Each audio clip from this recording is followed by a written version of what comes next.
So, Professor Bickle, to get started, I think it would be a good idea if you can give us your definition of decision analysis, and in giving us that definition, maybe you can expand a little bit about how decision analysis can help policymakers in the federal government deal with uncertainty and manage complexity. Okay, yeah, thank you. So I would say decision analysis is a set of theories, tools, and methodologies to illuminate complex decision problems. So it's what you do when you don't know what to do. It deals with how do you make decisions under uncertainty? How do you deal with complex preferences? How do you make complex trade-offs? And then how do you help people think about and come up with good alternatives? There's lots of research that just shows we're not very good at making decisions. We're not very good at dealing with uncertainty, and it doesn't get any better when you put those two things together. So it's sort of like a scuba suit. You know, it's extra tools you need. We can't breathe underwater, and we don't make decisions very well without help, and that's what decision analysts try to do. Professor Leibowitz, you did some work on climate change. That included that paper, The Economics of Scaling Carbon Capture, Utilization and Storage. What was the project objective, the kind of innovations that you were playing with, and then any kind of economic impacts that you'd also like to highlight? Sure. So that project on carbon capture, utilization, and storage, or CCUS as we call it, that's being sponsored by the Sloan Foundation. And that project just kicked off this summer. It's a 3-year effort involving faculty members here at UT and at the University of Wyoming. And it's an interesting collaboration between operations researchers and economists. And the main goal of the project is to try to understand, even though engineers claim that carbon capture technologies have actually been technically ready for quite a while, and we think that they should be cost effective to deploy given currently available incentives, we don't actually see that much enthusiastic deployment in the field, at least to date.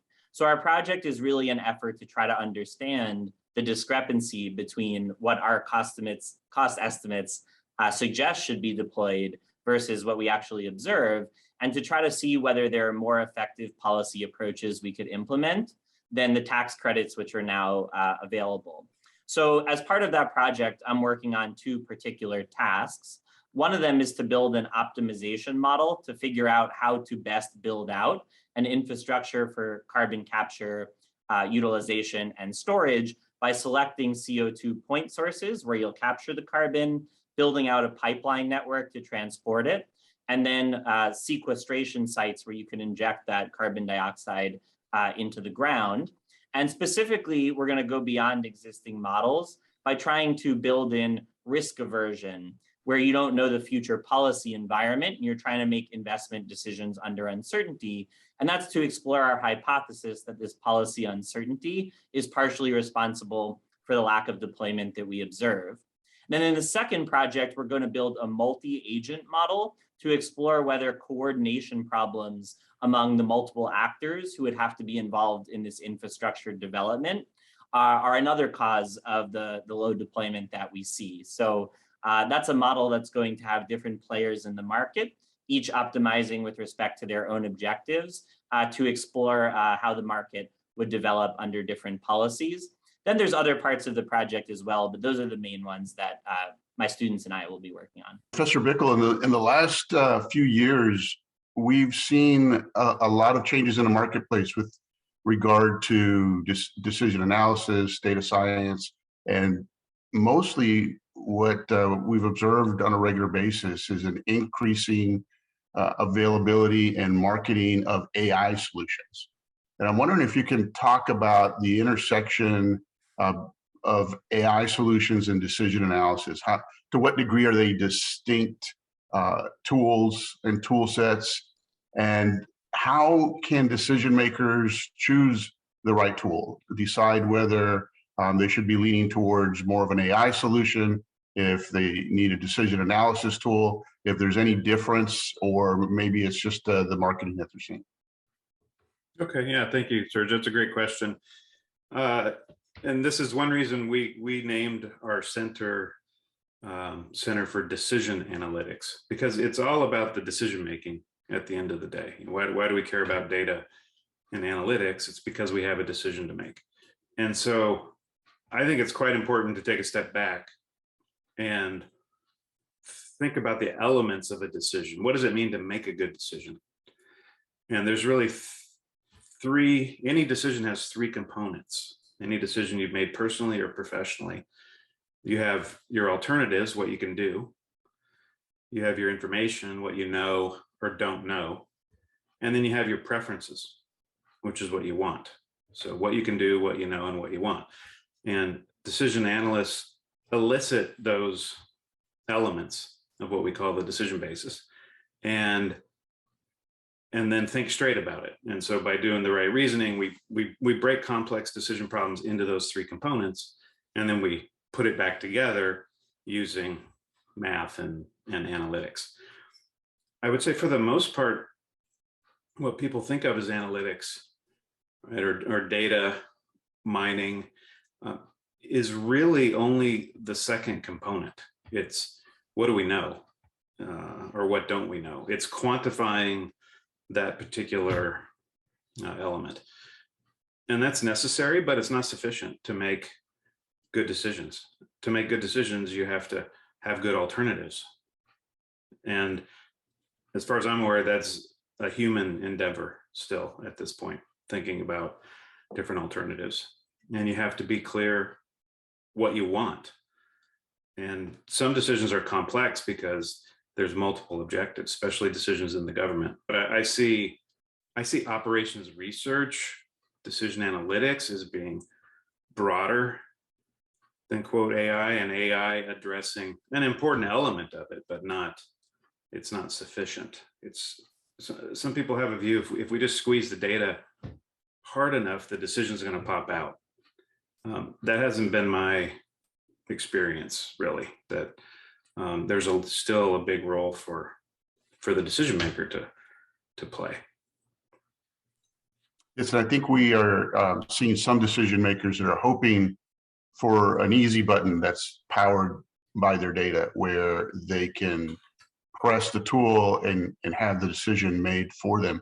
How do you help these leaders and these strategic decision makers understand that the AI tool, the analysis tool that they're using is only a component of what they're tasked to do as a decision maker? How do you help them shift from focusing on tools to looking at that full decision analysis process? I think the first step is helping them understand what a decision is and what a good decision is. Most of us were taught that a good decision is one that has a good outcome. So if the football coach goes for the 2-point conversion with a few seconds left and they make it and win the game, then that was a brilliant decision. And then if he misses, then it was a horrible decision. That doesn't make a lot of sense. And so I think the first step is understanding what's a decision, what's the difference between a decision and an outcome. And then I do think it depends on the environment that you're in. There's no data on the future. So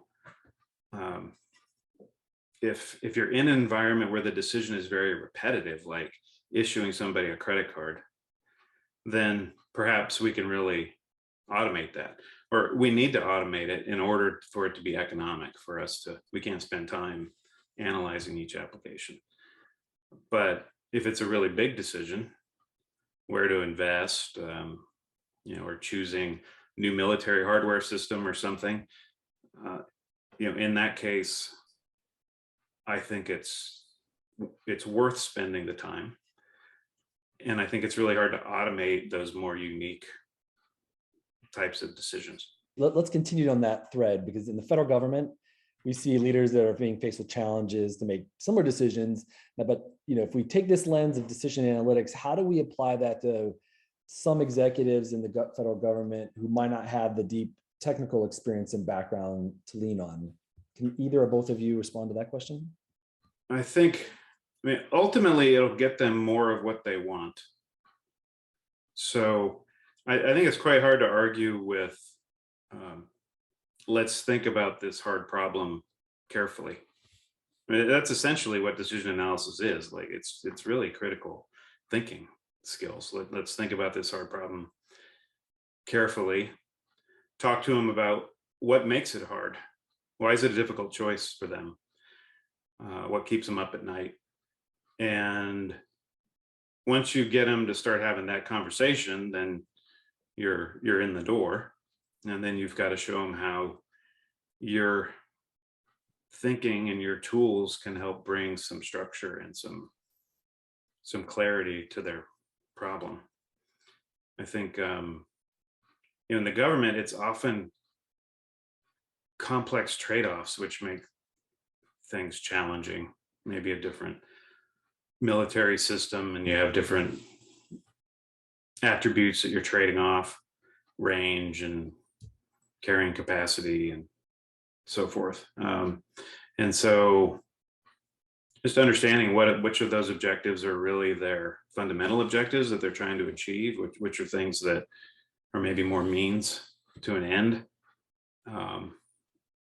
and putting some structure around that's been my experience. If you can engage them in the conversation and start providing some structure, then they'll see the benefit. Yeah, I agree. Initially, it was a little difficult for me to answer the question and take the perspective of someone in government.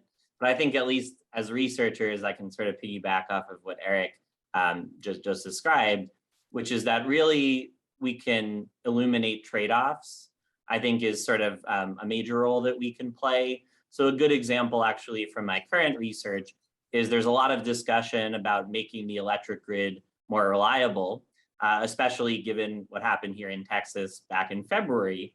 But of course, the interventions that we might implement to make the grid more reliable tend to be very, very costly. So there's sort of a continuum of options of investing more money, but getting more reliability out of it, or at least if you're making intelligent decisions, that's what you would expect to get. So one thing we're trying to do in one of my current research projects is actually illustrate that frontier of what kind of reliability outcomes you could achieve for different budgets that you might spend on improving the ability of the power system to withstand extreme weather. So that's a good example where even a policymaker who doesn't fully understand the model that went into developing that could actually see that trade-off and make some value judgment about, where should we really fall along that continuum. And then also, kind of like Eric said, I think it's important for us to be honest about uncertainty and how outcomes might differ from what we expect or ideally want if the world actually works differently from what we expect. So of course, a good example of that is the pandemic. And, we can do our best to model the spread of COVID in different circumstances, but we may be wrong. And we need to be honest with that and allow policymakers to understand sort of the full spectrum of possibilities. Yeah, I think if building on what Ben said, I see our role as facilitating the conversation about the decision. I would say that that's where we are in the decision analytics space. I mean, we tend to work on big bet types of decisions. And so everything we do is to help the decision makers have a conversation, provide insight, structure, so that they can really have a good think and a good discussion about what to do. And so back to Serge's point, for most of the decisions I work on, at least, it's hard for me to imagine an easy button.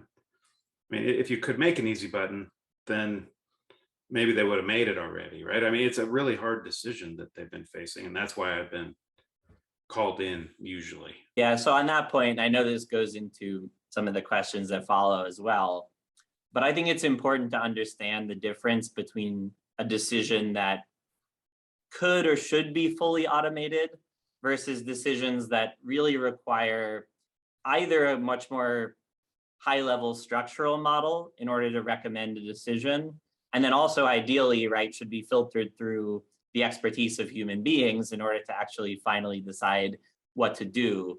So in the energy domain where I work, there's great examples of both types of problems. So if you're talking about questions that are relatively short-term in nature, relatively lower stakes, and I think the key distinction is the decisions likely won't drag you into worlds which haven't already occurred in the historical record.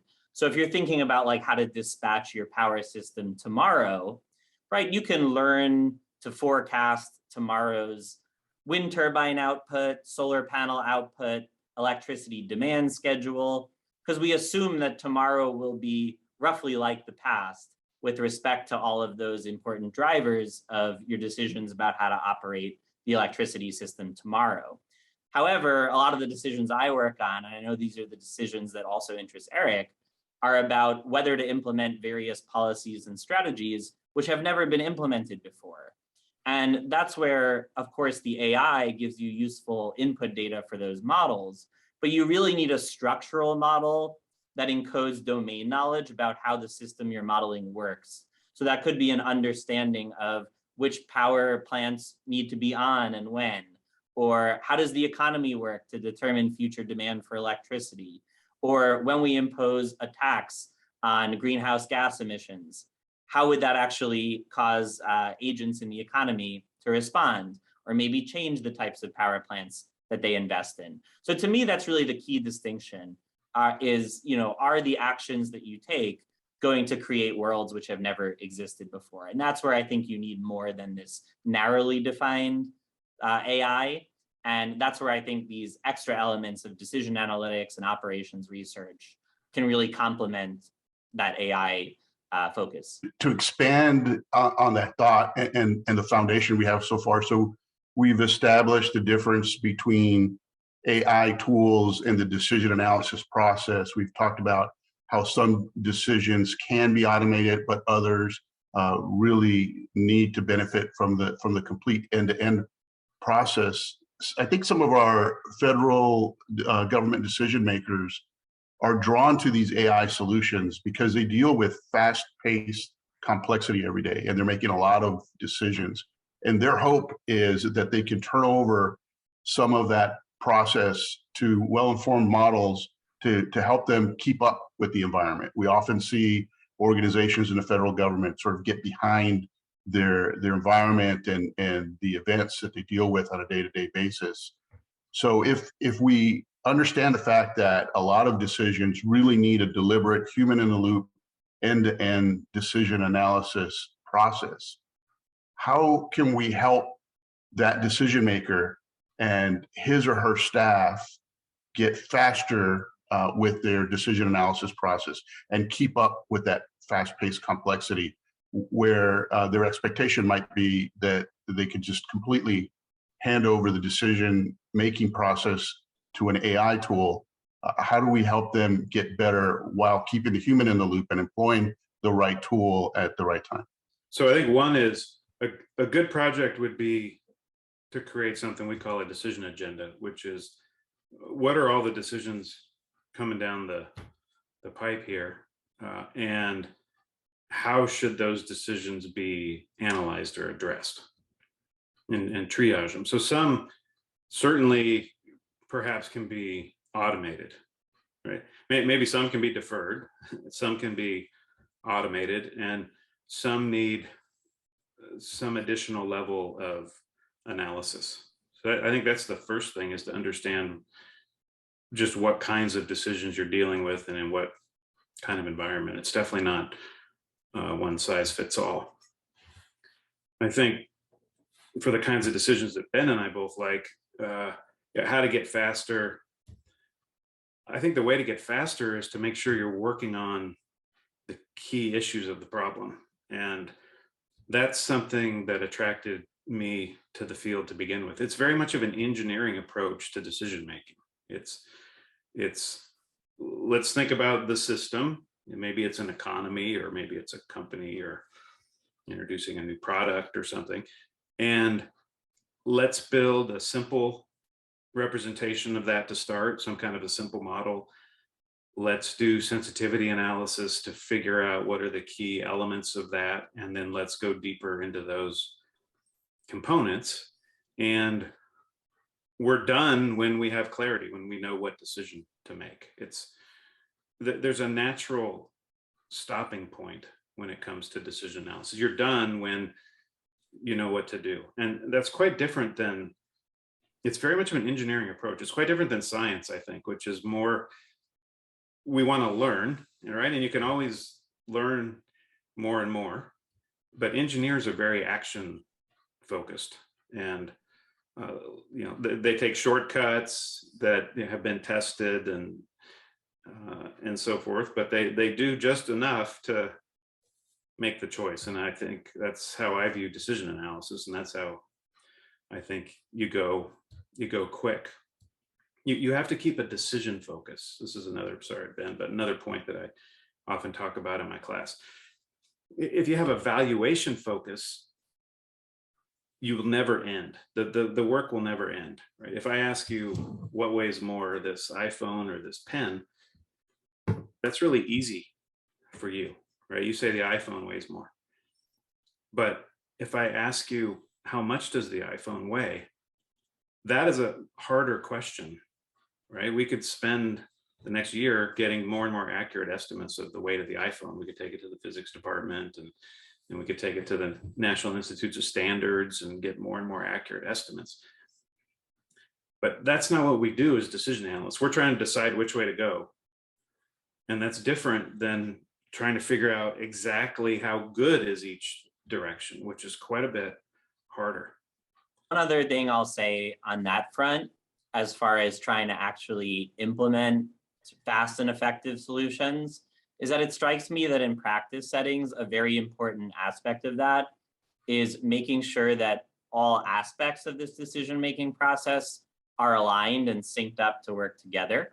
So I think a good example would be understanding what input data do you really need to collect in order to feed into your decision-making model, and how do you actually design these systems so that interface can be as seamless as possible.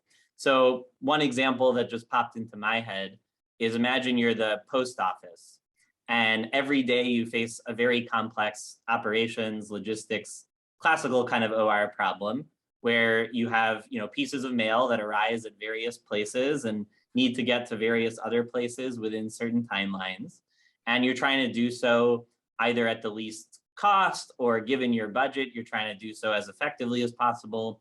And you think about all the decisions that need to be made there about how to assign your employees to various shifts. So that'd be a scheduling problem, how to actually route your trucks and planes. And all of those decisions, you start to think about, okay, what data do you need to collect? Clearly, you need to understand something about your workers and their availability. And you need to understand, for example, the demand for mail that's arising at location A and needs to get to location B for all A and B pairs around the country. And really, you need to design a system with the whole decision-making process in mind. So how do you automate the data collection? How do you automatically pass that data into the decision-making or optimization model? And then how do you get the solution from that optimization model and then translate that into what actually happens in the organization? So that's something that strikes me, is that I feel like often these activities are siloed, and there's a lot of unnecessary work and delay that goes into translating the data into the model, or the model solutions into actual implementation. So I think envisioning that entire decision-making process and aligning everything would be a key step. Yeah, I think that's good. And Peter Drucker has a quote that I like. It's sort of, there's nothing as inefficient as efficiently doing things that shouldn't be done at all. And so I think it's really key to know what to work on and what the big levers are. And we focus on that quite a bit. We started to touch a little bit on this topic, and we've certainly kind of described a little bit of the interaction between AI and decision analytics and the ways in which they kind of relate to each other. But where's the future? What are the next 3, 4, 5 years when it comes to decision analytics? Where does this go? How does this evolve? Who really takes it on? Where do you think it has its best kind of traction points? Do you have a sense of where the future of decision analytics is at this point? That's uncertain, of course, right? I guess it's more like a hope, I guess, than a forecast. But I guess my hope, and I believe that there'll be more of a demand or more of a focus on the decision-making component. I think people are initially quite excited about the new analytic methods for quantifying uncertainty or pulling information out of data. But I think ultimately they'll be disillusioned, or ultimately it will bring to the fore, well, what decision are we trying to make and what information do we need to make that decision? So I hope the progression is more of a focus on decision analytics and not just analytics. One important direction I see this field going, both in research and in practice, is thinking more seriously about robustness and risk, and especially shocks to systems. So there are a couple highly salient examples. So of course, the pandemic and its effect on supply chains, I think, has a lot of companies thinking about, not only how to maximize efficiency under the circumstances that you expect, but also how to ensure that your supply chains or whatever your organization is robust to these kinds of low probability, high impact events. So I know there's a lot of enthusiasm for that direction. And then similarly, if you think about things like natural disasters and extreme weather and climate change, that's a similar sort of topic. You're thinking about low probability, high impact events and how to ensure that your system doesn't totally break down if you end up in that kind of world.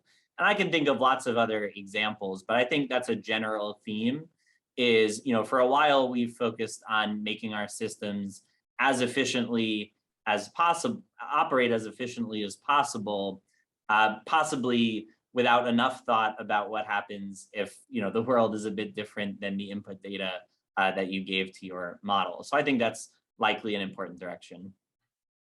Yeah, I think that's great. Because if you view the world as you make a decision, then a bunch of things happen, then you're going to come up with a very different answer than if it's I make a decision, some things happen, and then we can adjust.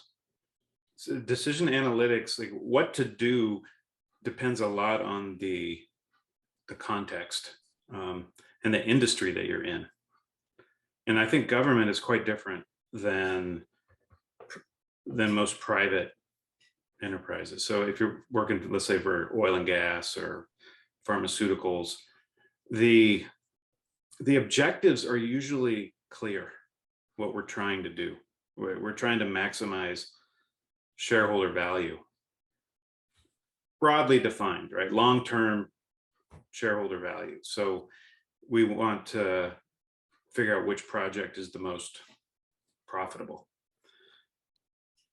And there's not a lot of other metrics. Right? There could be some, but certainly like safety, but that's more of a constraint on our alternatives. We wouldn't consider alternatives that violate certain safety protocols. But other things like market share that people will bring up, those aren't really our objectives. We're not trying to maximize market share, because if we were, we could just give away everything for free, right? And we'd have 100% share. So it's usually pretty clear. In the public sector, I think it's quite a bit harder to just identify what are we trying to do? Right? What are we trying to optimize, maximize, or get more of or get less of? And there's also multiple, there's usually not just one, there's multiple objectives. And how do you quantify them? How do you measure them? How do you trade them off? And that is a very active part of decision analysis. There's really, I would say, two big camps. There's decisions are hard because of uncertainty, and then there's decisions are hard because we don't know what we want, or we don't know how to structure what we want. And so those are two big areas, and a lot of work goes on in each of those. Yeah, I guess one set of closing thoughts that I can share is what I see as the relationship between people from our field, so like operations researchers or decision analysts, and people who work sort of more narrowly in the domains that sometimes our decisions come from. So if you wanted to get better at getting a barrel of oil out of the ground, right, you could go to petroleum engineering. Or if you wanted to know exactly how much energy a particular building would require in order to heat it and cool it throughout the year, you could go talk to the civil engineers. And that's actually an example that comes up in our current project with LMI to try to understand the impact of building occupancy on building energy use. But if you think about the broader decision context in which those innovations and knowledge would be useful, that decision-making framework is really what we specialize in. So how much oil should you produce? And how does that depend on the cost of getting each barrel out of the ground in your oil field? Or, okay, armed with an understanding of how much energy the building would require for heating and cooling, should we implement a remote work schedule in order to reduce the operational costs of our organization? And like Eric was alluding to, that's probably not the final objective, right? It's just one piece of the final objective, which is maybe trying to maximize profit or something like that. And your operating costs are just one piece of that. So if we have workers come into the office or stay home, that might affect both our costs and the productivity of our employees. So really just, you can think of a lot of the work that goes on in these other domains and other engineering disciplines as being somehow embedded in the broader decision-making frameworks that decision analysts work on. All we can do is make the best decision. Like we make our choice and then nature chooses the outcome. I mean, it doesn't mean that we can't learn. So if your kid goes to college and you think they're quite capable and they come home and they just bring back, C, D, F, C, D, I'm not going to be satisfied with, hey, Dad, that's just the outcome, right? I'm going to infer that they must not be making very good decisions, right, to produce those outcomes. So it doesn't mean we shouldn't learn from the outcomes and so on, but it's being clear about what you can control and what you can't control, and also just how to reward people. Do you reward them based on the decisions they make or based on their outcomes? The point you bring up about the difference between the commercial marketplace and the government decisions is valid, especially when we're serving our defense customers, right? Where their objective is not to minimize cost or maximize profit, but they have certain missions they have to accomplish. And they only get one vote. The way they typically measure their operations, there are three big votes. It's what that decision maker does, the environment, and then what their opposing forces decide as well.